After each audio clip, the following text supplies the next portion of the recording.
देवाने आपल्या माणसांना आग, वायू आणि पाणी या तीनही शक्ती फुकट दिल्या आहेत.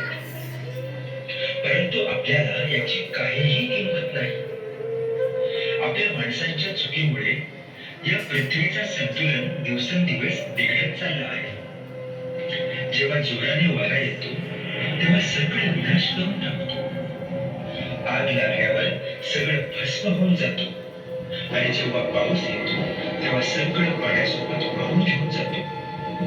सगळं संतुलन बिघडलं आहे. याला आपण सर्व जबाबदार आहोत. अरे माणसांनो, कोणीतरी मला पाणी पाजा, कोणीतरी मला पाणी पाजा रे. अरे पाणी पाजा. पाण्यावाचून माझा जीव निघत चालला आहे. मी पूर्णपणे सुकलो आहे. थोडा जीव राहिला आहे. जर तुम्ही पाणी पाजलं तर कदाचित मी वाचेल, नाहीतर मी मरून जाईल. अरे माणसांनो, तुम्ही हे काय चालू केलं आहे? तुम्हाला माहिती नाही का पाणी विकणे अधर्म आहे? तुम्ही बिस्लेरीच्या बाटल्यांमधून पाणी विकता. अहो, पाणी विकणे हे अधर्म आहे. सगळ्यांना पाणी पाजणे हा खरा धर्म आहे. जर तुम्ही पाणी विकणार तर आम्हाला कोण पाणी पाजणार? मी काय करू? मला कोण पाणी पाजेल? कोण पाजेल मला पाणी? हे देवा, कोणीतरी माझा आवाज ऐका.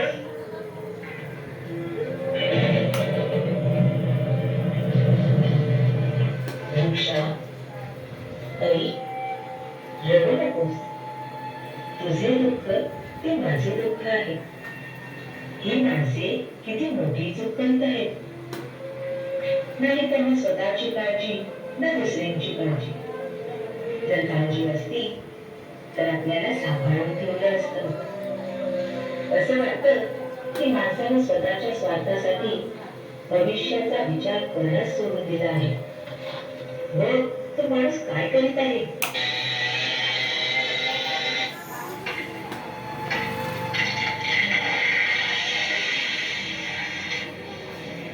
झाडाझुडपांना कापून पर्यावरणाचा संतुलन बिघडत चाललं आहे. ज्यामुळे काही ठिकाणी ढगफुटी होऊन खूप पाऊस पडतो आणि मग महापूर येतो.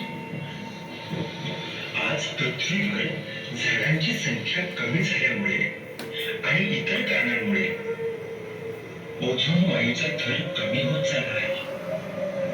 याचा परिणाम सूर्याच्या प्रखर किरणांमुळे खूप गरमी वाढली आहे आणि पृथ्वी खूप तापत चालली आहे. सगळीकडे दुष्काळ पडला आहे.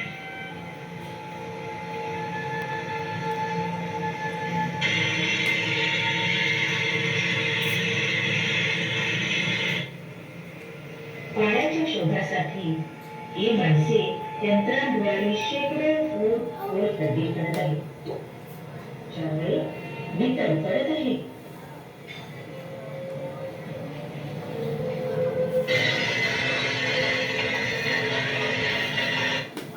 अरे माणसांनो, आता तरी अजून किती त्रास होणार मला?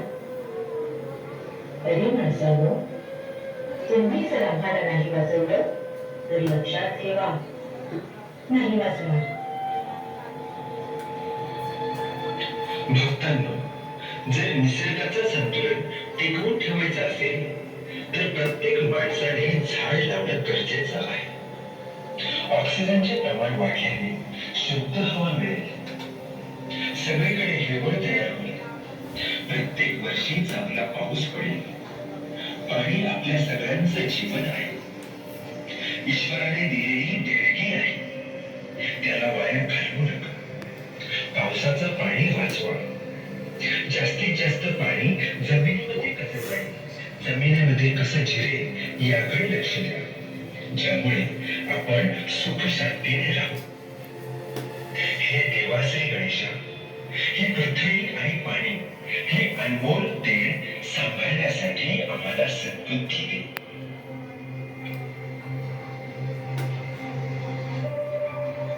गुणगान तुझे